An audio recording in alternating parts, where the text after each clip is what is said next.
ashama harka fuune ilmaan oromoo kanneen biyyoottan garaagaraa teessanii karaa fuula sooshaal miidiyaa biyya hundaan nagaawwachuutti jirtan hunda keessanuu nageenya fi kan onni irraa burqe bakkuma isin jirtanitti laggeenii fi gaarreen qaxxaamuree isin bira haa ga'u.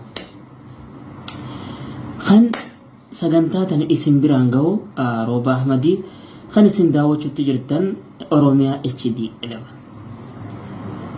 Turtiin teenyaa daqiiqota muraasa nu faana bu'aa nu hordofaa yaadaa fi qeeqa qabdan seeshina koomantii jalatti nu barreessuu hin dagatinaa isiniin jenna. Qophii teenya akkuma daawwattanii haataniin like, share, subscribe gochuu hin dagatinaa kan isiniin jennu tahaa arraan tanakaa qophiilee teenya reaaktiin teenya tan qophiilee bashannana daabbaa jennee maqaa itti moggaafnee guyyoota torbaanitti al lama yoo haawoo al tokko kan isinii biraan geenyu amma jalqabaa nu faana turaa nu hordofaa isiniin jenna. Egaa dubartiin takka torbaanota dabran keessa dubrummaa isii miilee dooraana miileena takka tuqaa wayitti kan gurguratte lammii biyya Ingiliz jiraattuu magaalaa Yuunaayitid Maanchestar kan taate galmee dinqisiisoo addunyaarratti galmooytee jirti. Viidiyoo gabaabduu tana daawwanneeti walitti deebiin. Shamarreen takka durbummaa ishee doolaara Ameerikaa miliyoona 1.8tti gurgurattee ajaa'ibam. Shamarreen lammii Ingilizii ganna 22 maqaan ishee Laawuraa jedhamtu tun jiraattuu magaalaa Maanchestar yoo taatu durbummaa ishee toora intarneetii irratti beeksisuun namoota dorgomsiisuun caalbaasii eegalte. Sana booda iyyatoo fi dhaabbata Sindiraal Ispoortis jedhamutti dhiyeessite. Adeemsi caalbaasichaa dorgommii ji'oota muraasa booda osoo hin jalqabin dura namoota bituu danda'an waliin wal argisiisuudha. Akkasumas durbummaan ishee ogeessaan ilaalamee erga mirkaneeffamee booda taatoo yookaan aktara Holiwuudii baay'ee beekamaa ta'e Los Angeles irraa caalbaasii kana injifachuun xumura irratti nama siyaasaa London keessa jiraatuu fi daldalaa Dubaay irraa dhufe tokkoon injifatee durbummaa ishee fudhate. Shamarreen tun barattuu Yuunivarsiitii Biraaytan yoo taatu murtee ishee kanaan akka hin gaabbine himuun gaafa tokko nama sooressaa jedhamuuf kaayyoo akka qabdu dubbatti. Kana godhuu kiyyatti xiqqoollee hin gaabbuun shamarran hedduu yoo gurgurattan maal Eva haramti gurguradhaan isiniin jaa akkatti maammadotti hin kennina. Yoo ammoo wanni taate taa'aadha yoo rabbi sodaattan haga hireen isinitti dhuftuu taa'ii eeggadhuun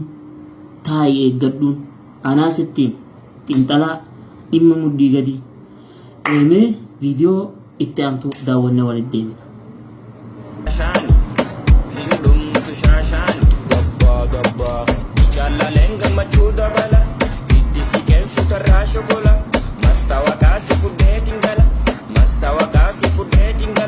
Babal'isa kharabanime ittisi kensu tarraa tolchame babal'isa kharabanime ittisi kensu tarraa tolchame.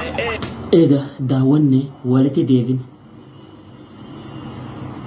Kan isin daawwachaa jirtan Oromiyaa HD 11 kan isin biraan gahaa jiru qopheessaan saganttichaa Rooba Ahmad. Qophiin teenya itti fuftee jirti.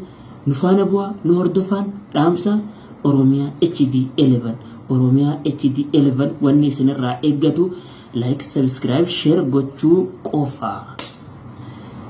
Viidiyoo tana daawwannee walitti deebina. Qophiileen teenya qophiilee bashannana dhaabbate akka isin qophii tana laaltanii sagantaa tana laaltanii ittiin bashannantanii fi ittiin bohaartanii ittiin qofaltan makiinaa keessan keessa teessanii meeshaa teessan mana arabaa keessa teessee matbaa keessa teessee dhiqachaa sigale kan ammoo maxaamaa fi hoteelowwan garaagaraa dalaydan laalaa sammaa gurrachatti kaa'attanii dhaggeeffataa kan mana teessan yeroo biyyoonni arabaa yeroo ammaan tanaa kana ni oowwaa takiifafitti bantanii jala teessanii na daawwachuutti jirtan hundi keessanuu galatoomaadha ulfaadhaan isiniin jaa ammallee viidiyoo tana laallee haa walitti deebinu.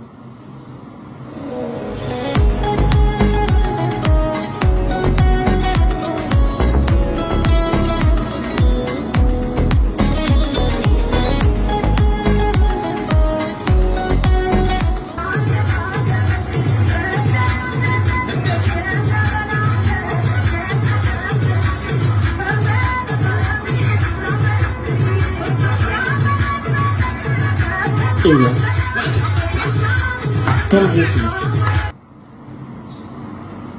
Fofoofachuun, daabbaa lolluluun, qaama qullaa deemuun amantiin teenya hayyamtu, sheekotiin du'a da'awaa isin irra gootu, beekaan keessan isin gorsa, hayyuun keessan isin gorsa. Cufa banadhaa sammuu. Akkana godhatuun kan kee kun amma beekumsa yookaan darajaa namaa olii akkasitti fakkaatti. Gaafa namaa gaditti if laaltuu dhufu namninis kophee ta'e keessas ilaaluu dhufu. Akkana godhachuun kabaja sirraa fuudha malee kabajaa sittiin godhu. Dhiira haa ta'u dubartii haa ta'u. Dubartiin teenya kabajamtuudha, jaalatamtuudha. Tan safuudhaan guddattee fi tan aadaa fi duudhaa fi amantii teenya wal qabsiiftee wal bira oofaa guddatte. Maaltu kana fide? Sooshaal miidiyaadha. Sooshaal miidiyaan keessattuu Oromoo irratti dhiibbaa guddaa fide. Tokkoffaa dubartiin teenya duraan safuu qabdi. Akka isiin safuu lafa keessee akkan taane godhattu godhe. Akkasuma dhiirri teenyallee.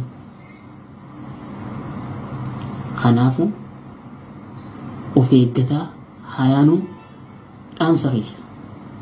Qophiileen teenya gama dhumaa deemtee jirti. Qophiin teenya kan gama dhumaa deemtee nagaya isinitti dhaammannee viidiyoo tana laallee kan nagaya isinitti dhaammannu ta'a. Waan nu daawwattaniif ulfaadhaa galatoomaa isiniin qophiilee Oromiyaa HD11 wajjin turtii gaarii isiniin jenna.